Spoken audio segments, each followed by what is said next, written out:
Welcome to Logan Lives in the Comments. I'm Logan Paulsen. We'll be answering your questions today. I'm here with Fred Smoot, a guy who might be a liar. Looks like he'll be a liar today. And Santana Moss, a guy that I have the utmost respect for. A guy that might be a liar. Yeah, might be a liar. There's three liars in here. We'll see what happens.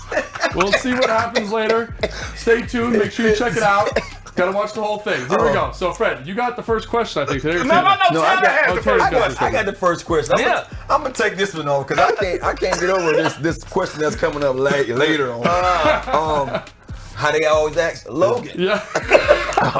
How does a QB seize 5 receivers and throw in less than 4 to 5 seconds, especially with the speed of receivers now? Yeah, I think that's a great question, Tana. And you could probably answer this thinking back to those Kyle Shanahan days. Let's take a look real quick. So we're going to look at some Sam Howell stuff, and we're going to look at just kind of something I'm going to draw up here real quick for you. So we're going to rewind that, get back to the white. Yep, perfect. All right. So we're going to take a look.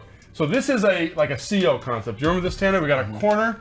We got a flat or an out, depending, and then we got drive on the backside here, right? And so it looks like there's a lot of receivers out here. I'm going to put it under here for good luck, right? Yeah. Looks like there's a lot of receivers here, but the quarterback is reading halves of the field, right? Yeah. So his first read is the space here, right? Yeah. So if there's a DB just hanging out nice and deep here, right? Yeah. He's going to say, can I or can I not hit the corner? Can't hit the corner. Can't hit the hit. corner. Yeah. So then I got to say, okay, now I go to my next read, which is right here, right?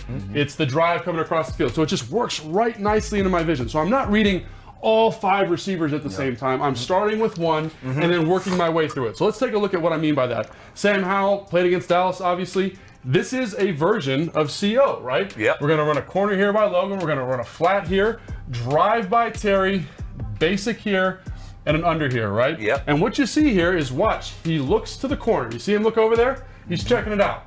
It's a no, right? Obviously no. No. We got the linebacker working to the flat. This guy matching the corner. That's dead. So what's my next read, Tana? Next read would be over the ball. It's the over the ball. It's the drive, right? So our guy, the superhero himself, Terry McLaurin, beats this linebacker across his face, and we're in a window there. We're in a new space, right? Yeah. Easy read, nice, easy walk-in touchdown. Love it, right? So I don't have to worry about what Curtis and Jahan are doing over here. All I have to do is worry about my eyes, right? Taking me in the direction I want to go here. Yeah. It's a no. I say, okay, real easy. My eyes just cruise back right over the ball, and there's my guy, the superhero Terry McLaurin. Easy touchdown, right? Yep. So simplify it, right? Here, this one's even easier, right? So some reads, it's like pre-snap, right?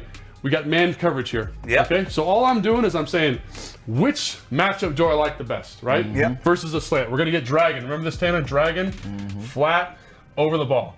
And so if I'm Sam, I'm working the bottom half of this field because I know this defender is gonna match this to the flat. This guy's gonna play with this with outside leverage here, and this guy's gonna match the over. And I'm gonna have a beautiful window right here for the throw. You guys see that? And that's all it is. I don't need to worry about the top of the screen. Pick my best matchup and let it rip. Easy here. Oop. And then, man, that looks familiar, right, Tanner? You catching the ball in space, making some people miss. That route was filthy. Right. All right. And you remember this one too, Tanner. This was Kyle Shanahan's favorite third down play. It's horn. So you got a guy clearing out, and then you got a guy sitting down right here, right? So we're trying to hit the dig, right? This is the #1 read. But if the dig is dead because they're dropping coverage, it's third and long, it's going to be dead here. We're going to hit the over. So I don't need to worry about the whole thing. I'm just reading the spot. Here we go. They get underneath. See all these defenders? They're underneath all this stuff here. Where's my ball got to go? Right here to Logan Thomas. No one within 500 feet of him. Easy completion. I don't really like tight end's name, Logan. You don't like that? No. I can tell you why later, because you're a lot slower than you thought. All right, so Tana, again, choice. What is the rule on choice for you as the receiver? Well, choice for me, my first thing I used to do was always read that linebacker. I want to see where the linebacker was going at first. So that tells me if I'm going to, use my hard end cut in, sit down, or go out. Right. So, like you're saying, Tana, the coaching point for me is win the route. Yeah. So if I'm Sam Howell, we're gonna run a stick concept up here, out, little bubble, sit down right here. I don't even need to worry about that because I know my dog, Jahan, is gonna win this route to space. Scott Turner did a great job of formationing it to make sure this guy attaches here, right? Don't need to worry about it. It's a one-on-one. Don't need to worry about anybody else. He's going to dice you like you diced Fred Smoot against Minnesota for an easy first down in space. Nice big play, right? Right? Am I right? Tell me I'm wrong, Santana. Like that's how you do it. So I don't need to worry about all these other components. I don't need to worry about all these other components. Fred is in the fight. I can just catch football. If I'm the quarterback, I can deliver the football where it needs to be delivered, and I don't need to worry about everything. I'm reading spots, spacings, concepts. So in answer to your question, Tana, I don't need to worry about all 5 guys, right? I worry about one guy, one spot, and let the read take me to the rest of my guys. Bingo. So what's the next question? All right. Logan, since you are that was wrote by the fans, all right? Oh, the fan wrote that. Logan, since you are many questions surrounding the running backs. Yes. Someone mentioned a 3-headed monster from the 90s that we had. Yeah. Can we have a 3-headed monster with the addition of Crick Rodriguez with the other guys that we already have in the backfield? That's a great question. So, our research team did a great job. They pulled this up. These are the rushing stats from that 90s team. Ernest Byers, Ricky Irvings, Gerald Riggs, right? Yeah. And this compiles up to approximately 50% of the offensive snaps. All right. So in that year, they ran 900 plays, and over half of them were running plays, right? All right. So a big portion of the offense was for these 3 guys to run, right? Now, fast forward a little bit. This is 2022. This was last year, right? All right. You know how many? So this is a lot of carries, right? Seems like a lot of carries. It's what is that? It's 429 carries. So less carries. Mm-hmm. And you know what percentage it was, Fred? Do you have any idea? 35%. Dude, you are clairvoyant. It's 38%. So there's less carries via the offense to get these guys touches. So to me, that 3-headed monster thing, I don't think it works that well anymore. Wow. Because they're throwing the ball over 60% of the time. All right, well, guess what? Think about this. Let's just take it to a next level. Think about Kansas City. They actually, a back to the flat to them is considered a run. Yes. A wide receiver screen is considered a run play to them. I'm really glad you brought that up because I think that's exactly right. I think you're going to get these backs touches in the pass game, but in terms of getting guys high volume touches in the run game, I don't think that's a thing. I don't think that's a thing anymore. I think if you're going to be 3-headed, you got to have one guy catch passes, one guy get a couple carries. Even our 3rd guy was a receiver. Right? He's going to get carries here. So I think that's kind of what I think about. And I think what that leads me to, Fred, is well then how does a guy like Chris Rodriguez make the team? Yeah. And my question is kind of answered by our guy EB. And he's got a little soundbite here. Let's take a listen to see what he's got to say. The quickest way to making this team is making sure that you become best friends with that special teams coach. Chris hasn't taken that for granted at all. He's doing a hell of a job of just working and doing whatever he can to show up on tape for all the right reasons. So obviously, special teams is a huge part of making the team for that 3rd back. Real big. Tana, you can speak to that a little bit because you played a lot of special teams early in your career. Yeah, I mean that's one of the ways that most of the guys who are not the predominantly high draft picks or the guys who they're not slotted in as those 1, 2, or 3 slots. So special teams is key for any one of those guys. Yeah, and so like just to kind of put some numbers with that, I think the thing that I would point out is that when you got a roster, right? If you're 2 deep is what, Fred? What's the number?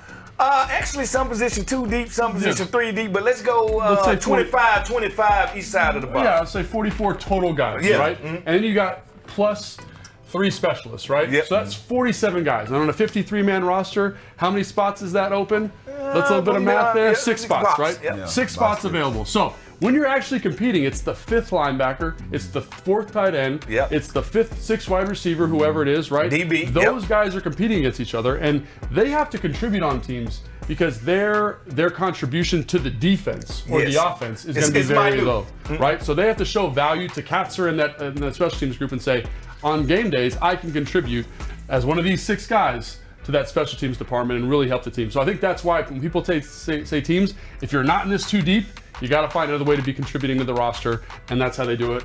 Become best friends with Mike Katzer and make sure that he knows that they can do it. They have to find that signature special teams group that they are part of. Yes. Are you a gunner that we cannot cut? Right. Are you a returner that we cannot cut? You have to find that 1 or 2 special teams, and you make it your own. And we talk about Troy Apke all the time, right? Yes, he'll never get cut ever in his life. Because he's a good special. He is always one of those 6 guys, or he has been since he's been here. And that's how important special teams are when you're building out that last little bit of roster. So hopefully Chris Rodriguez, because again, the touches aren't going to be there for him like we talked about, can find a way to be in that group of 6, that elite 6 special teams guys to make the team. Next question, Logan. Which of our defensive linemen would benefit the most from the improved secondary this year? To me, this is an easy question, right? It's easy. And this is our guy right here. Big Montez Sweat, right? And I look at this number right here and I say, this is why, right here. He had 23 quarterback hits last year. That's not, oh, he's hurrying the quarterback, he's rushing the quarterback. Touching him. He is touching and hitting the quarterback. He was 4th in the NFL behind some really, really good players in Nick Bosa, Dexter Lawrence, and Max Crosby's the other guy. And I look at that and I say, he is a guy that's poised with a little bit of a benefit in coverage to be making a lot of it plays. So I pulled some of his hits, right? Yeah. I'm a nerd, Fred. I got time on my hands, right? And you like watching Mississippi State guys. I do. He's a bulldog. Right? Let him know. So here he is on the stud here. He does a great job here. And I look at this coverage, I say this coverage is pretty good. Yeah, it is. Right? And this is one of those plays where you can't affect it. The coverage is good, the rush is good, it just doesn't get there. Kirk does a good job getting the ball out of his hands, right? Yep. Love it. But I'll let it go. Okay, I gotta show you this, Fred, because I know you're a bulldog guy. I know you enjoy this, but check out your guy here real quick. Yeah. Watch Montez and tell me this ain't a dog right here. Oh, it's hand usage. Watch this guy. No, it's not even hand uses. It's I'm a big man and I'm gonna show you what's up. Bow, get out of here. I'm gonna make a pressure. So that's the type of, he did that in the lunchroom at Mississippi State all the time.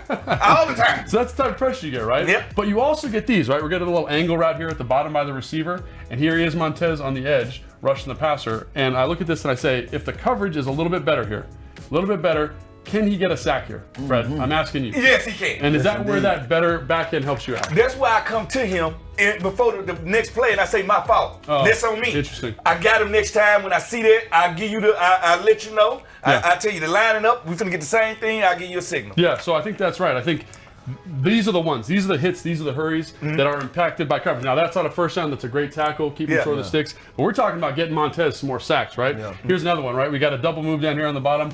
Our guy, William Jackson III, no longer here. Here's Montez up at the top with a great pressure again.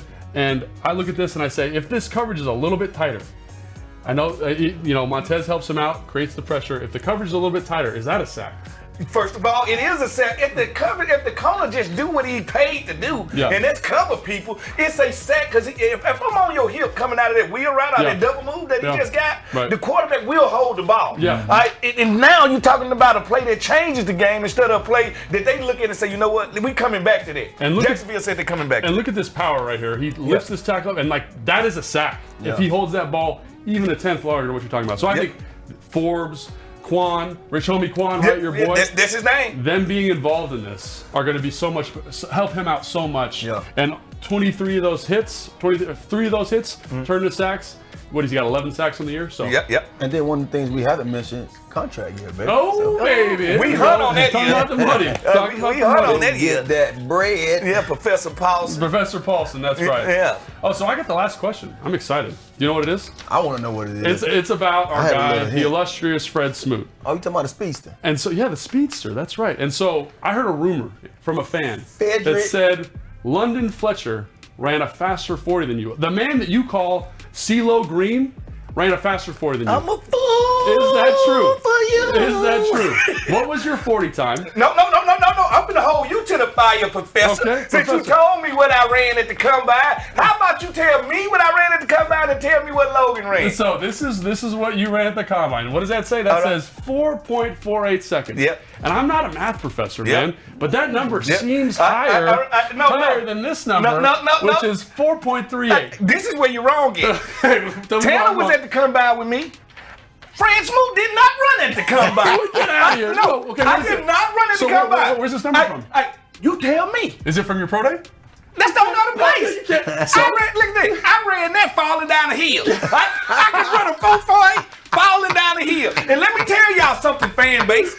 London Fletcher ran this when he was a shell of himself. He ran this at 205 pounds. That's what he did.